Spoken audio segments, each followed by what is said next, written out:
Of Almighty اللہ وہ حاصل کر لیتے ہیں، اللہ کی حقیقی معرفت حاصل کر لیتے۔ اس روحانی سفر کے دوران، اس روحانی ٹریولنگ اور جرنی کے دوران، in between this spiritual journey, ایک مخلص سالک یعنی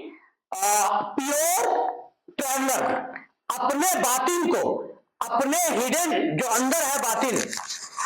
اس کو صاف کرتا ہے اور الہی کوشش کے ذریعے اس کا دل پاک ہو جاتا ہے۔ اور جب اللہ کی راہ میں جب وہ کوشش کرتا ہے تو کیا ہوتا ہے؟ اس کا دل پاک ہو جاتا ہے۔ علم جبروت کی مدد سے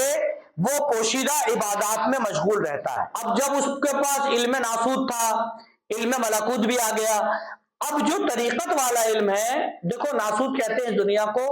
ملکوت کہتے ہیں اس دنیا کو، اور جبروت وہ ہے جو تمہیں اللہ سے ملانے والا پل ہوتا ہے۔ تو جو شرعی جو علم ہوتا ہے وہ ہوتا ہے علم ناسوت، ہے نا، اور اس پہ جو عمل کیا جاتا ہے وہ ہوتا ہے علم ملکوت، اور طریقت کا جو علم ہوتا ہے وہ ہوتا ہے علم جبروت، ہے نا، جو مرشد سکھاتا ہے، یعنی الذین یؤمنون بالغیب، جو غیب پر یقین کرنے لگ جاتے ہیں۔ تو کیا کہہ رہے ہیں آپ کہ اپنے باطن کو صاف کرتا ہے اور الہی کوشش کے ذریعے اس کا دل پاک ہو جاتا ہے، اور عالم جبروت کی مدد سے، عالم جبروت کی مدد سے وہ پوشیدہ عبادات میں مشغول رہتا ہے، یعنی چھپی ہوئی عبادت، کہ ماں باپ بہن بھائی بیوی بچے دوست احباب کسی کو پتہ نہ ہو کہ یہ عبادت میں مشغول ہے، اسے کہتے ہیں عبادات خفیات۔ عبادات میں مشغول ہو جاتا ہے پوشیدہ، اور دل و جان سے اللہ کے ذکر کی حفاظت کرتا ہے، دل اور جان سے اللہ کے ذکر کی حفاظت کرتا ہے۔ روحانی طلب میں وہ استقامت حاصل کرتا ہے، وہ اسٹیبلٹی ڈٹرمنیشن ہے نا حاصل کرتا ہے، اور دن رات چاہے خلوت میں ہو یا جلوت میں، یعنی آئسولیشن میں ہو یا پبلک میں، اطاعت اور بندگی کی راہ پر قائم رہتا ہے۔ سفر میں چاہے بھوک اور پیاس میں ہو، جیسے مولا علی کو آپ نے دیکھا ہوگا سفر میں، اور اولیاء اللہ کو بھی دیکھا ہوگا جو مولا علی کے راستے پہ چلے، سفر میں چاہے بھوک ہو یا پیاس ہو، اپنے دیکھنے سننے اور ہر عمل میں چاہیے غیر موجود ہو یا حاضر، وہ اپنے مرشد کے احکام کی پیروی کرتا ہے، کسی بھی حال میں ہو، بھوکا ہو پیاسا ہو، سفر میں ہو ظاہر ہو موجود ہو غائب ہو، اپنے پیر کے حکم کو مانتا ہے۔ امید ہوتی ہے کہ وقت کے ساتھ اپنی صلاحیت کے مطابق وہ قرب الہی کی منزل تک پہنچ جائے گا، ایسا شخص ضرور اللہ کے قریب پہنچے گا۔ کرامت کا ظہور ہوگا، اسی سے کرامت کا ظہور ہوگا، miracles will happen from them، جو اس راستے پر ہوں،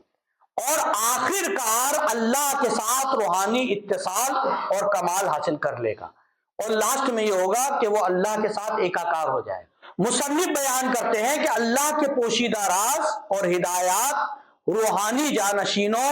اور اولیاء کی تعلیم و تربیت کے لیے ظاہر کی جاتی ہیں۔ غریب نواز بیان کرتے ہیں کہ اللہ کے پوشیدہ راز، چھپے ہوئے راز اور ہدایات روحانی جانشینوں یعنی اولیاء اللہ، روحانی جانشینوں اور اولیاء کی تعلیم و تربیت یعنی نرچرنگ کے لیے ظاہر کی جاتی ہیں۔ اللہ تعالیٰ جو یہ ظاہر کرتا ہے چیزیں، یہ لوگوں کی اٹینمنٹ کے لیے، نرچرنگ کے لیے کی جاتی ہے، یعنی کوئی بھی شخص ایسا دنیا میں آتا ہے تو سمجھ لو اللہ نے اس کو سلیکٹ کیا ہے، طالب مولا جتنے ہوں گے ان کو یہ علم عطا کریں گے۔ جب کوئی شخص صحیح سوالات کرتا ہے اور عبادات کے گہرے الفاظ اور رموزات کو سمجھتا ہے، چاہیے وہ ظاہری ہو یا باطنی، تو اسے ظاہری اور باطنی حقیقتوں کا علم حاصل ہوتا ہے۔ یہ فہم انسانی دنیا یعنی ناسوت اور ماورائی دنیا یعنی کہ ملکوت کے درمیان ایک پل بنتا ہے،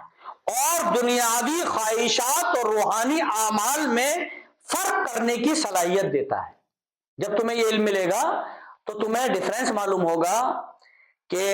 ناسوت، ملکوت اور جبروت میں کیا فرق ہے، اور وہ سارے عالم آپ کے اندر ہیں، وہ کوئی آسمانوں میں نہیں ہے، یہ ساری اسٹیٹس، یہ اسٹیٹس ہیں آپ کی، status of mind and status of heart, سارے جو اسٹیٹس ہیں وہ آپ کے اندر ہیں، جسے کاسمولوجی بھی کہتے ہیں، ٹھیک ہے۔ ایک کامل مرشد کی رہنمائی میں سالک جو اللہ کی سچائی کی طرف متوجہ ہوتا ہے، اللہ کے کلام کی مخلوقی اور غیر مخلوقی حیثیت کو سمجھتا ہے کہ کون سا اللہ کا کلام مخلوق ہے اور کون سا غیر مخلوق ہے۔ تو یہاں پر کہا جائے اللہ کے کلام کی مخلوقی اور غیر مخلوقی حیثیت کو سمجھتا ہے اور ان حقائق کے سامنے ثابت قدم رہنا سیکھتا ہے۔ ثابت قدم کیسے رہو گے، یہ سیکھا جاتا ہے۔